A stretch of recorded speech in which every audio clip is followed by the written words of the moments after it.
2026 সালের প্রথম ত্রিমাসিকে চীনের মাজা রপ্তানিতে অভূতপূর্ব উল্লম্ফন দেখা গেছে।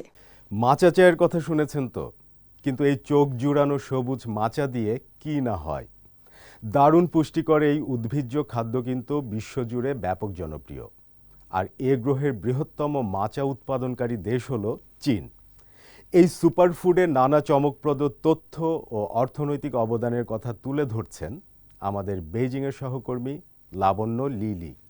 প্রিয় দর্শক, মাজা আইসক্রিম, ঘন মাজা পানীয়, মাজা সুইস রোল, গ্রীষ্মের শুরুতে রাস্তাঘাট প্রাণবন্ত সবুজের ছোটা নেচে ওঠে, যা ভক্তদের সতেজ ও আনন্দদায়ক অনুভূতি দেয়।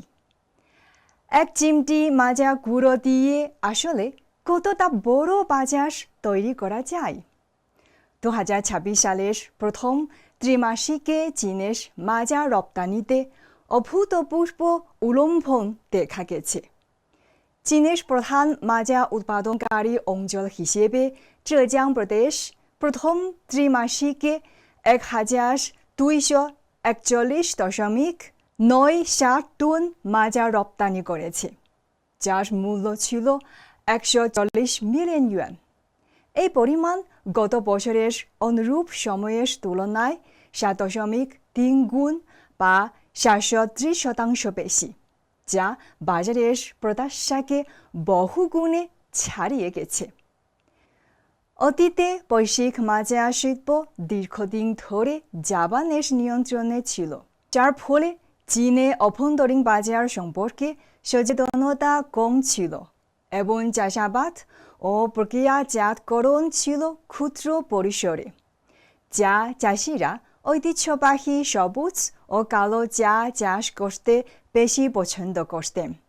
কিন্তু এখন চিত্রটি সম্পূর্ণ পাল্টে গেছে।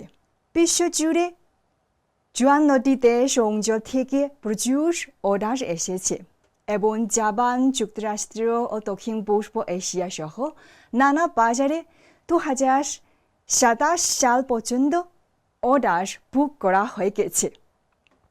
চীনের মাজা এখন আর একটি বিশেষায়িত পণ্য নয়, বরং এটি বিশ্বব্যাপী স্বাস্থ্য ও সুস্থতা বিষয়ক ভোক্তা বাজারে এক অপ্রত্যাশিত সম্ভাবনাময় পণ্যে সম্পূর্ণরূপে রূপান্তরিত হয়েছে। চীন চায়ের জন্মভূমি, যেখানে চা চাষ ও ব্যবহারের এক দীর্ঘ ইতিহাস রয়েছে। চীনা মাজার এই বিশ্বব্যাপী সাফল্যের পেছনে শুধু এর শক্তিশালী শিল্প ভিত্তি নয়, বরং ঐতিহ্যবাহী শিল্পগুলোর সক্রিয় আধুনিকীকরণও একটি বড় কারণ। নতুন চাহিদা নতুন সরবরাহের জন্ম দেয়। স্বাস্থ্যকর খাদ্যাভ্যাসের বিশ্বব্যাপী ঢেউ এবং নতুন ধরনের চা পানীয়ের জনপ্রিয়তার কারণে ভক্তদের খাদ্যাভ্যাসের ধারণায় গভীর পরিবর্তন আসছে। সুপারফুড হিসেবে প্রশংসিত মাজা স্বাস্থ্য, শক্তি এবং সৌন্দর্যের জন্য ভক্তদের জটিল চাহিদাগুলো নিখুঁতভাবে পূরণ করে।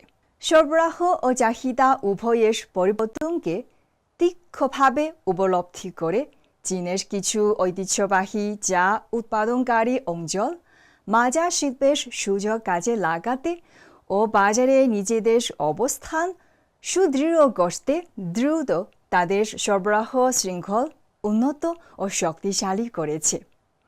চায়ের পুনরুজ্জীবনের পাশাপাশি চা পানীয়, খাদ্য এবং কৃষি পর্যটনের মতো নতুন মাজা প্লাস ভোগের ক্ষেত্রগুলোর ক্রমাগত বিকাশ এই শিল্পের প্রতিযোগিতামূলক ক্ষমতাকে কার্যকরভাবে বৃদ্ধি করছে। চীনের উৎকৃষ্ট কৃষি পণ্যের রপ্তানি একটি বৃহৎ কৃষি প্রধান দেশ থেকে শক্তিশালী কৃষি রাষ্ট্রে চীনের রূপান্তরের এক উজ্জ্বল দৃষ্টান্ত। সম্প্রতি চায়না এগ্রিকালচারাল আউটলুক রিপোর্ট 2026-2035-এ উল্লেখ করা হয়েছে যে আগামী 10 বছরে বৈচিত্র্যময় খাদ্য সরবরাহ ব্যবস্থা আরও উন্নত হবে এবং কৃষি পণ্যের সরবরাহ ও চাহিদা একটি নতুন গতিশীল ভারসাম্যের পর্যায়ে প্রবেশ করবে। আশা করা হচ্ছে আরও বেশি ছোট কিন্তু চমৎকার চীনা কৃষি পণ্য আন্তর্জাতিক স্বীকৃতি লাভ করবে এবং বিশেষ ভোজন রসিকদের টেবিলকে সমৃদ্ধ করতে কার্যকর অবদান রাখবে। CMG বাংলা, বেইজিং থেকে।